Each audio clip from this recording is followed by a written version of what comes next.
Hello hello hello hello hello hello hello कथस रे टुरा कुठे आस न बतास कोण बोलत हसते हाँ मैं क्रांति बोलत हूँ। क्रांति अय हाय ते मैं बसंती बोलत हूँ। बसंती सुन न बसंती, सुनाना जब ले तोला देखे हो ना हाँ तब ले मोर दिल धक धक धक करते वो। त गोली दवाई नहीं खाते से गोली नहीं पगली, गोला खाक देख रहे हो वो काम नहीं करत है। तेरे स्थिति के थू तोला का कथस स्कूल के आगू पीपर के पाछू, स्कूल के आगू पीपर के पाछू तोर इंतजार करूँ गोरिया गोरिया गोरिया वो तह आबे आबे दिल झन तरसाबे। गोरिया वो तह आबे आबे दिल झन तरसाबे। स्कूल के आगू पीपर के पाछू, स्कूल के आगू पीपर के पाछू तोर इंतजार करूँ गोरिया गोरिया गोरिया वो तह आबे आबे दिल झन तरसाबे। गोरिया वो तह आबे आबे दिल झन तरसाबे।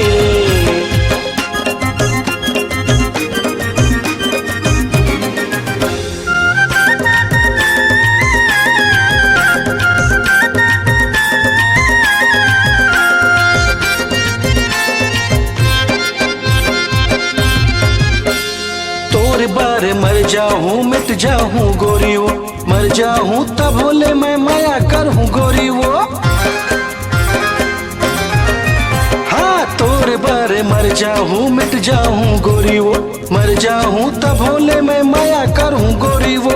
मर जाऊं तब बोले मैं माया करूं गोरी वो, मर जाऊं तब बोले मैं माया करूं गोरी वो। हेलो कैसे आबे की नियास गोरिया वो तह आबे आबे दिल झन तरसाबे। गोरिया वो तह आबे आबे दिल झन तरसाबे।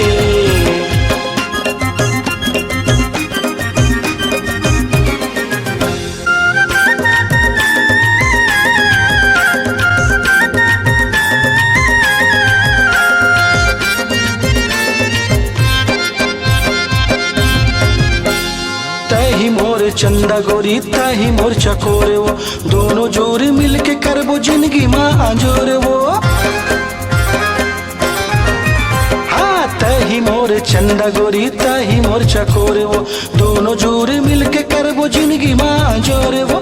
दोनों जोर मिलके करबो जिंदगी माँ आजोर वो, दोनों जोर मिलके करबो जिंदगी माँ आजोर वो।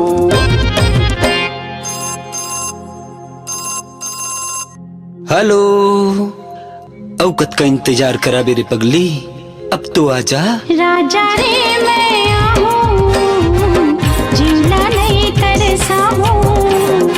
राजा रे मैं आहूँ जीवला नहीं तरसा हूँ। स्कूल के आगू पीपर के पाछू, स्कूल के आगू पीपर के पाछू तोर इंतजार करूँ